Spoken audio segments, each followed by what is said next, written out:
So I took this back off and I'm trying something else. I lined up the dot on the minute arbor back here, the dot on the intermediate wheel right here, they're in line, and then I put the dot that's on the outside of the snail in line, boop, boop, boop. So I'm going to put this back on and see if that lines it up properly. Alright, let's see how it does with those dots all lined up. This should be 11:30.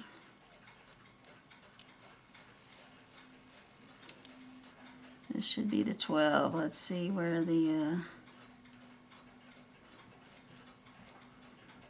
little dot is just before that arm. It's not right under it. Let's see where it falls. Boom. Pretty close to the corner there.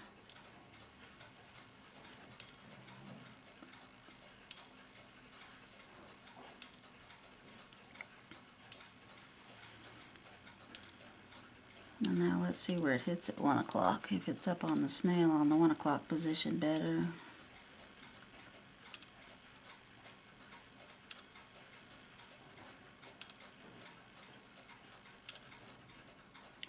Alright, 12:30.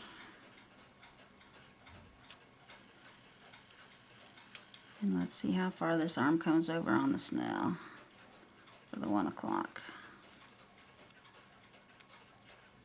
Perfect. You see it's on the snail all the way. It's not halfway hanging off. So, I'm happy with it. That's the secret. Apparently you line up all 3 dots in a row. I heard something about that on French clocks, but I've never worked on one, so I didn't really know for sure. But alright, so we're ready to put this last little tray of parts on. Yay. Put this gold plate back on the front of everything since I was happy with how it was moving, and it just slips through, and put 3 pins to hold it. 1, 2, and 3. So that's back on. So this is the next thing to go on, and I've got to put these back on. I took it off and cleaned my enameled face real good. I think I cleaned these, yeah, in the ultrasound, I believe. And they just have these cute little clips on the back to hold them in place.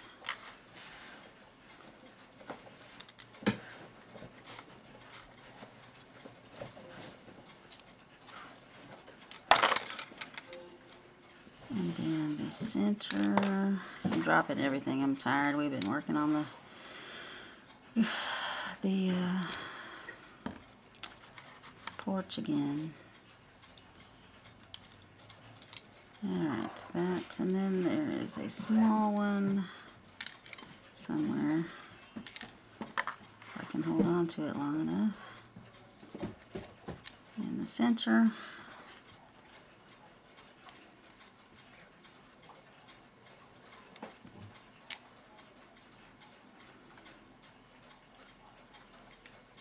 And then it goes on like so. And it just has pins that go through holes. There's nothing you put in there to hold it on. What holds it on is this little bar with the 2 screws. Probably shouldn't have put that on yet. Let me take that back off, because I want to show you something on the back, why it might rock some.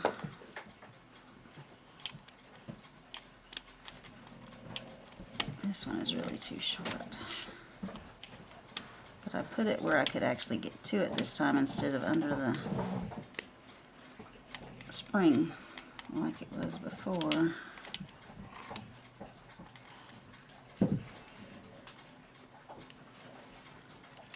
And I left a longer one under the spring, so maybe I'd be able to grab it. Nope, still can't grab it.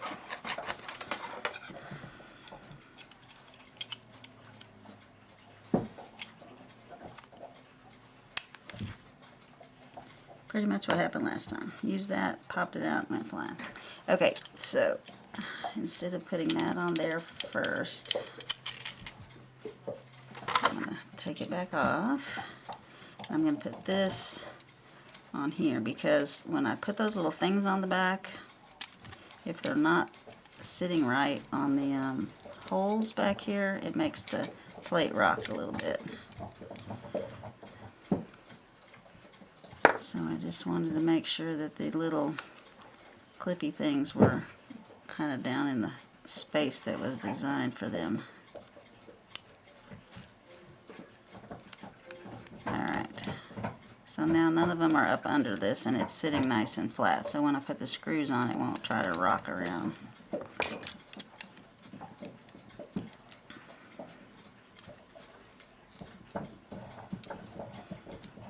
Alright, so let me put this back on. Put the pins back in it.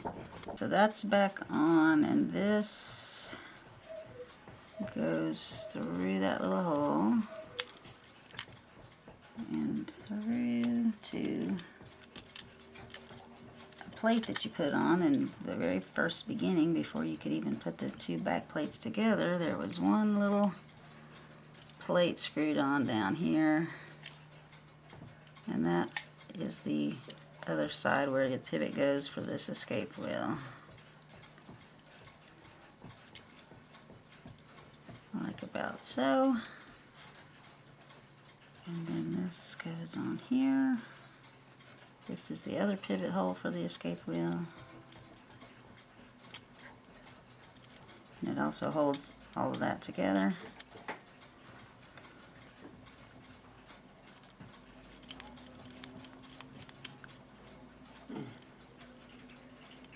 Make sure your escape wheel is in there good before you tighten your screws down. I really need to make this slot bigger on this screw. It's a little bit skinnier than the other one, and it's really hard to get a screwdriver in. Alright.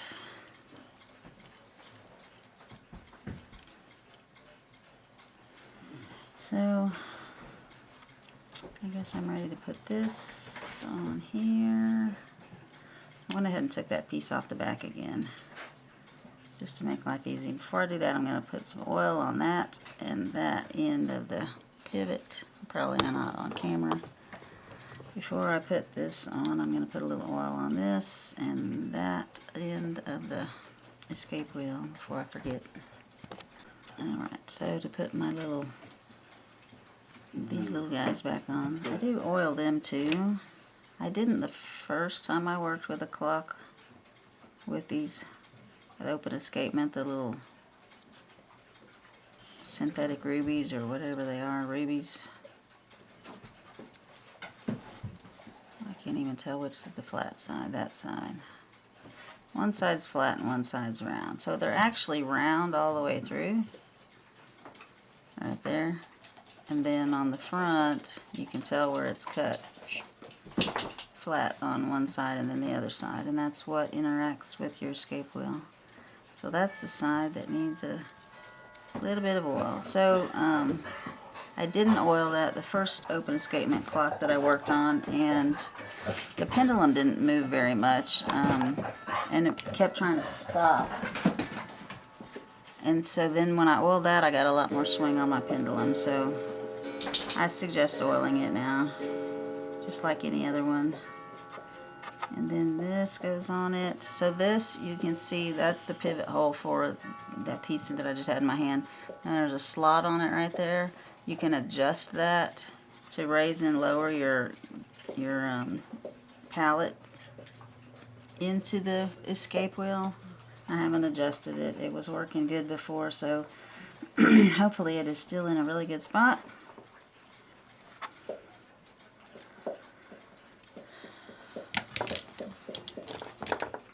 I'm going to get these last two screws on and call it a day because I'm tired.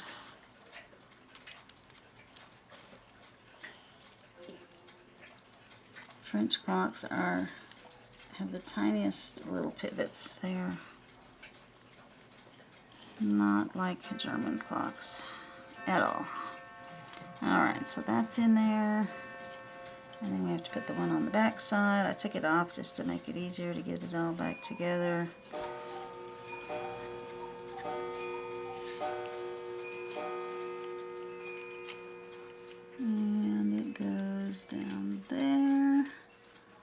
Make sure it's still in the front.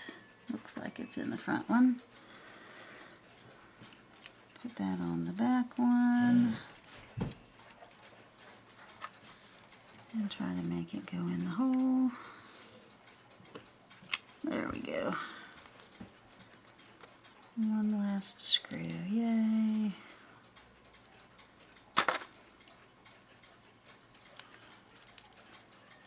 I did wind the strike side just so I could test it, and so now that the time side is wound, I can, now that all the parts are back on the time side, I can put some wind on it and see. I might need to tighten that up a little bit. I don't know why they just leave this plate floating. Like, you're not supposed to tighten this. A lot of these are, this one's metal, but the other one that I have is porcelain, I think, and it'll get cracks in it if you make it too tight. It's supposed to float. They did not attach it on purpose. So let's do the time winder a little bit and see what happens.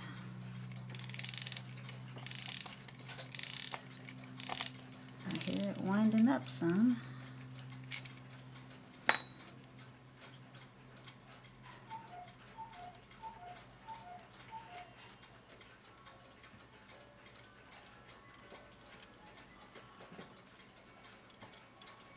I'm probably severely out of beat.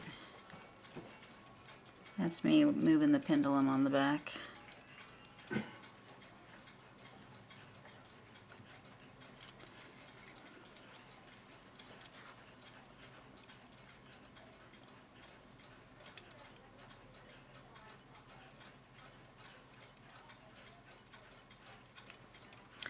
Alright, well, it's back together. I wish I could put it on a test stand for the night. Got in shake, that's good. Got in shake, that's good. Okay. So, I'll have to figure out why it doesn't want to, maybe I just didn't wind it up enough. Maybe if I wind it up enough, it'll want to run. Or maybe if I get it level, it'll run. Look at there. Okay.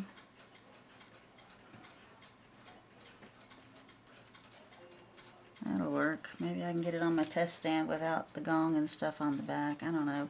The test stand that I've got that holds round movements, it doesn't like this whole thing on the top.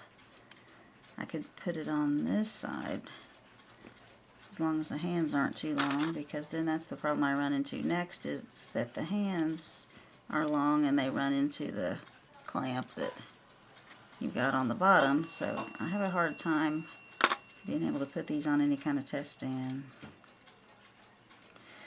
So we may end up testing it back in the movement box, in the big Slate heavy box, right? Okay, enough for tonight. Well, that's a promising sight. I just set it on the towel here overnight. Just kind of balanced it as best as I could, and it looks like it's been ticking all night, so that's good. Time to get the case. The soldering. It's time for the soldering. We gotta fix these legs. I did manage to get it on the stand, but there's no way to get a pendulum on there. And the hands, I can't turn it around the other way because the hands do hit because they're longer than the face. So I just did my little soldering on these jobbies. This one came out pretty nice. I used this little piece to hold my piece in place like so, and then put this up next to it so that everything would be in the right spot. Put my flux on my two pieces, put them touching each other, and then I had a butane torch. Where's that? Right there in my cubby hole. Finally found my butane torch. Couldn't find it at first. I tried with the soldering iron. I cannot solder with a soldering iron. I've tried and tried. You're supposed to heat the metal, put the solder where you want it, and when the metal gets hot enough, the solder is supposed to melt into the flux. Follow wherever you put the flux in the joint. I can't ever get it to melt. The only thing that melts is the solder wants to stick to the soldering iron. You don't put the soldering iron on the solder, you put it on the metal, and the metal never gets hot enough. So anyway, I've got this little butane torch. It works great for soldering. Might actually learn how to solder now that I have something like this. So I put my pieces there, I put my flux on there, And that freed me up to be able to use the torch in one hand and hold the little soldering wire in the other hand and just heat the metal, and then the solder would get hot and run into it. So it ran into my seam really nicely and held. This one is not as pretty. This was the first one I did. It didn't match up quite as well. I had it matched up really well, and it looked like the one on the other side. And then, remember this, the enemy of good is better. I wanted to make it better, right? So I flipped it over, and I tried to solder a little bit on the inside too, just to make sure it would hold really well. Oh no, all that did was heat it up so that the solder that I had on the outside let it fall apart, and then it got hard again. And then I had solder in my way, so I couldn't like get these two to match up as pretty as the other side, but I did finally get it soldered back on. So yay, I can put this back in the case now. It should hold. It's pretty sturdy. I'm happy with it. I might finally learn how to do something besides use super glue or Loctite. Alright, back into the case you go. And on another note, I didn't want to catch my bandage on fire, so I took it off. And I was like exceedingly lucky. See that spot on my, right there? Like another millimeter, and the two teeth that hit there would have hit there and taken off the hole into my thumb. So I got really, really, really lucky. Sorry if that grosses you out. Nurses, not, you know, like we could eat lunch around that stuff. We don't care, so. Bye. Alright, case is cleaned up as best as I can get it cleaned up. It came out pretty good. Here's the base. I took everything off and cleaned the wood. And then put the feed wax on the wood. Clean that all up. It came out nice and shiny. Got the rust off of here. It had a little bit of rust, so it'll have a better sound. So I just got to put this back on my base here. I'm going to stick that in the clock, and then I'll meet you back. And that's what the bottom looks like. I didn't ever show you what this case looked like all around. Not sure what it all is made of. Some kind of metal with the slate on the outside.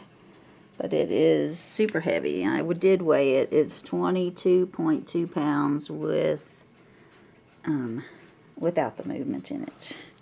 So let's put this in here. I can't remember. Let's see, that's the front, so that must be the back.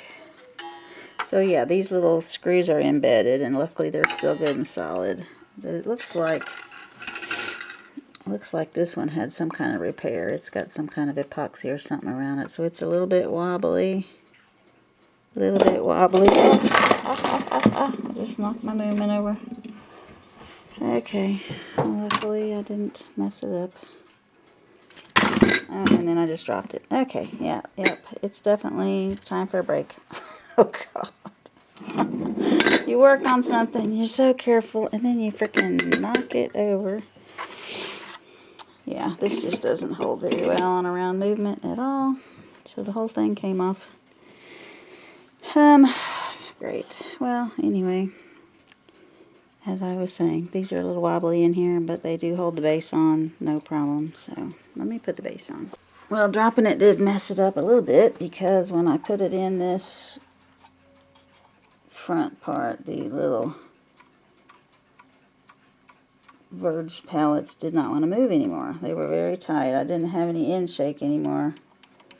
I had to take this back off, take these, loosen them, make sure they didn't get so that I had end shake again, and then it would try to go again. But I mean, it was tight. Like I could turn it sideways and it wouldn't budge. So no telling what else I might have bent or moved out of position, dropping it on the table. But you know, obviously I hit something, because there's a freaking hole. So, we'll see. Darn it. Okay. I'm going to put it in the case and put a pendulum on it and see if it will run. I took the towel and just folded it up real thick so that it would hold the movement. Push it up into the case. And I've got my little arms here. So, let's see if I'm going to be able to get these into the holes. That one doesn't look great. We'll see if I can get it in there. That's the one I messed up on the solder. I don't know. We'll try it first.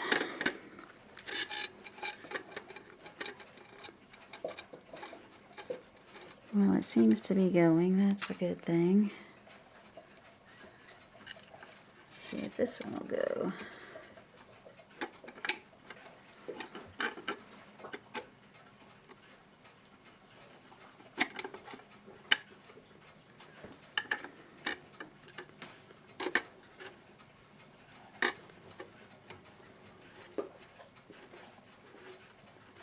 Alright, looks like I will be able to screw this back in there, so that's good. Let me get that finished.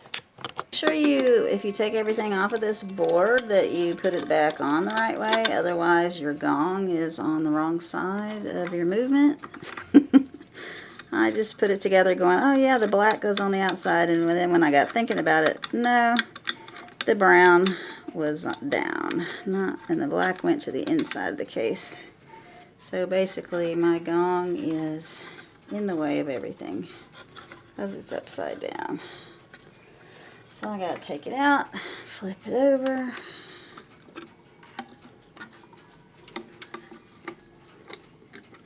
If I can get it back out.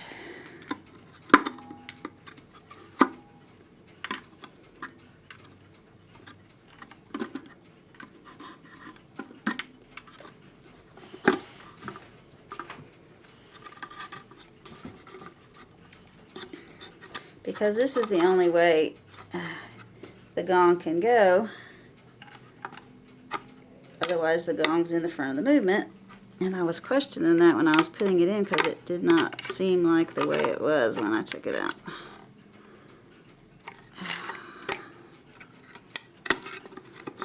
It does not want to let go of these little things. Anyway, let me get this out of here. Well, the good news is with the gong out of the way, it wants to run. Yay. So I didn't bend anything too badly.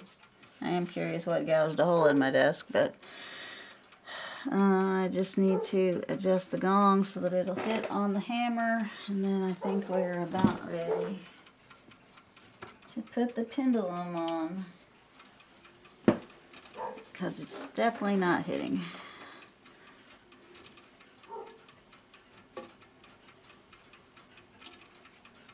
But I'll get that fixed and then I'll be back.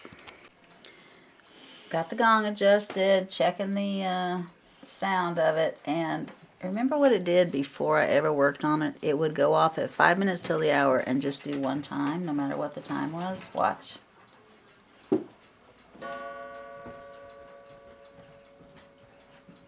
It's right back to what it was before. Not always going off on the half hour. I think I know what that is. Pipe is not down far enough. Let's see.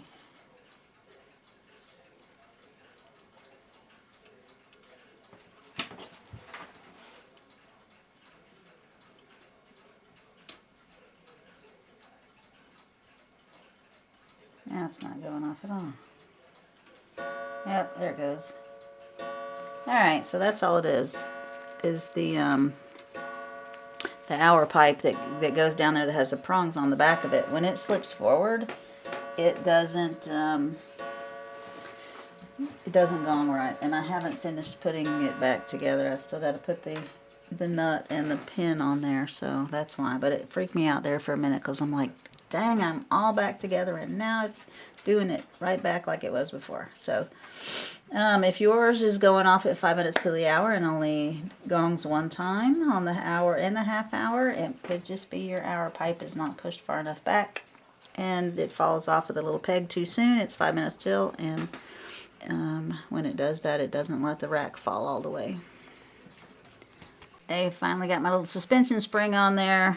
Laid the clock down. It's not easy to get it on there, but anyway, the suspension spring's on. I'm ready to stand it up, put the pendulum on, and I noticed my movement's kind of loose, and my little arm, the one that I didn't solder that great, has come apart again, so I get to take it all back out again to fix that. Hooray. So here's my setup for solder. I have to like fold the towel and make this higher so it holds that straight, and I can lay this on its face and get the little edge lined up. Put the flux. I've got this This is my grandfather's. I've got his soldering kit, and this is silver wire, all no alloy or anything in the middle of it like a lot of them have. And so that's probably worth a lot of money nowadays. But anyway, I did solder that, and then the extra solder ran inside, and I soldered my alligator clip to my clock. I don't think it's coming off. So I got to try to turn it over, heat it again to soften it up enough to get that off of there. Oh, yay, it came off. I was going to say, because I did a really good job soldering. It's soldered on there really good. Alright, let's see what it looks like from the inside. It's got a nice blob in there, so maybe it will not come apart this time. Let's hope, right? I am happy to say this clock is finally running after who knows how many years of not running. Yay. Here's how it sounds.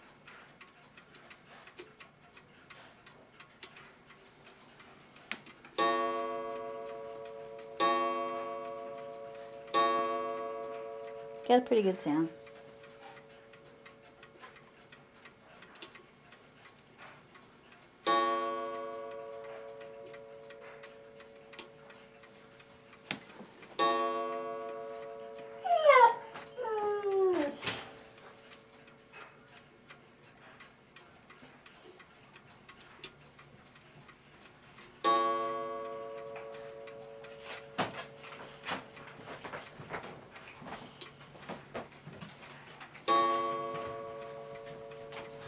Alright, so every so often, it's still doing the same thing with the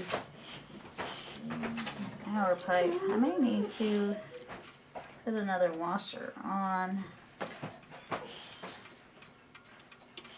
behind the domed washer just to make it go off the number of times it's supposed to.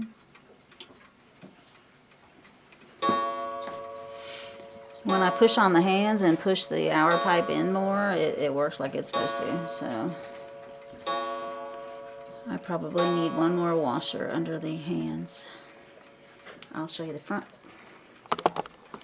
So that's the before picture from the website, from where I got it. And here's the after.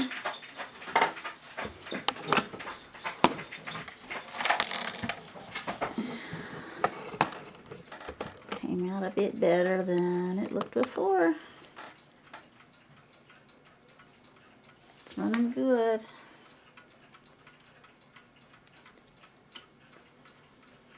I haven't put the other washer behind the domed washer yet.